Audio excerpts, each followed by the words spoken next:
Hey, what's up, travelers? Welcome back. Today we're going to talk about how to beat those Airbnb and VRBO fees. So stick around.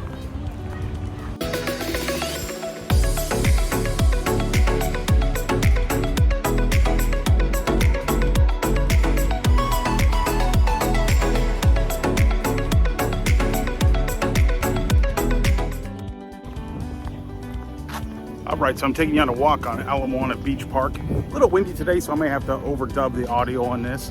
But anyways, today we're going to talk about Airbnb and VRBO, how you can use those platforms without paying the fees. So before I get into that and specifically how to do it, a couple disclaimers. One, I love Airbnb. Great, we use them all the time. Nothing against the company. I'd just rather save my money. Two, when you book outside of Airbnb, you lose the advantage of their guarantee, whatever that may or may not be worth. All right, sorry about that. The wind was a little strong there, so I'll turn the camera around and give you a tour while I talk through the rest. So the first thing to understand why this hack works is to understand the market here in Hawaii. Most of the people here are either from the mainland or they're from another country, so it's not practical for most people to use Airbnb in the traditional sense. So most of them hire a local property manager, which has been happening for years and years and years, way before there were any Airbnbs. So that manager is taking care of the property. They tell them, hey, we'll rent it for $100 a night and we'll take 10% or whatever their fee is, and you get the rest. Well, what they do, how Airbnb and VRBO come in with those guys, is they list those properties also on those platforms. So whereas you may be able to rent it directly for $100 a night, when you rent it through Airbnb or through VRBO, you're paying the markup for those services. So those costs are not being passed on to the landlord, they're being paid by the renter. So just something to kind of understand there. We've had good luck at the end of this, I'll tell you, but I'm going to put down below the companies that we've dealt with and had good luck. Most of them are really reputable, and frankly, I think the service you get is probably better. We've had one or two issues, minor things, sink clogged, and in that case, they had somebody out there within 40 minutes to take care of it. I'm not sure if you rented an Airbnb from a local person that they would be quite that responsive. So it's worked great for us. Another thing I'll mention is this is not going to work on every single listing on Airbnb. So you might have to kind of scroll through there, spend a little time. I think if you do it for a while, it's definitely worked for us. We've been able to make it work every time, but it doesn't work for every single property, and I'll show you why. Okay, now that we got that out of the way, I'll jump right into it. So here we are on Airbnb. I just picked some random dates a little bit into the future so there'll be more availability. February 1st to 22nd, 2 guests. Found this condo in Waikiki. This is the second one I clicked on. The first one didn't work. Like I said, it doesn't work every time, but this one did. So let's take a look. Pull it up. It's got 4.87 stars and 30 reviews. I generally read the reviews at this point because there's some good information on there.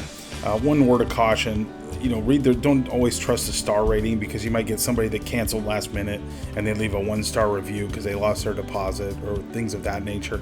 But generally, the reviews will tell you something. All right, so we're going to go down here, and here's the description and everything else. This will also give you, I'm sure, assuming you know how to use Airbnb, but it tells you everything that you need to know about the amenities and everything else. But here's what you're going to get into. So you're going to click Show More, and it's going to bring up everything about the space. And just kind of a summary of everything that's there, what you can expect, cancellations, etc., etc. And down at the bottom, there's going to be this TA number right here. And what that is, that's their transient accommodations registration number with the state of Hawaii. So they're required to include that on any advertisements. So although some people claim an exemption, but I don't think they're supposed to. So what you can do is you're just going to hit Control-C, copy that, and then we're going to open a new tab right here. We're going to hit Control-V and search for that. So the first one that comes up is that Airbnb listing, but right below it you'll see there's another one at Hawaii Vacation Properties. So let's click on that and look at the price difference. Okay, so the same place, all the same photos, pretty much the same listing as Airbnb. And so let's take a look. So our dates were February 1st for checking in. Oops. And then February, this is kind of a cumbersome website, but February 22nd, oops, did I do that wrong? Check out. Oops, got to redo this. All right, check in on the 1st, check out on the 22nd. All right, now we're good. So our total, not including taxes, is the $42.12 and a $135 cleaning fee. So we're going to go $42.12 plus $135 equals, there you go. So $43.47 is our total cost without tax. And versus Airbnb, let's close out of this. Airbnb is $51.71. So as you can see, take off $51.71 and let's see what we save. So just by doing a little homework, we saved $824 in a few minutes. So that's not a bad hourly rate. That's probably about $3,000 an hour. So I think this is definitely worth doing.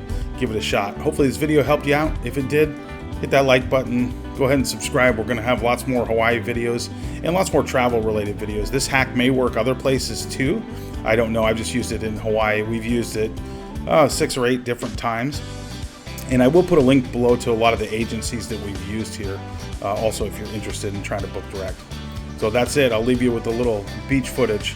See you on the next one.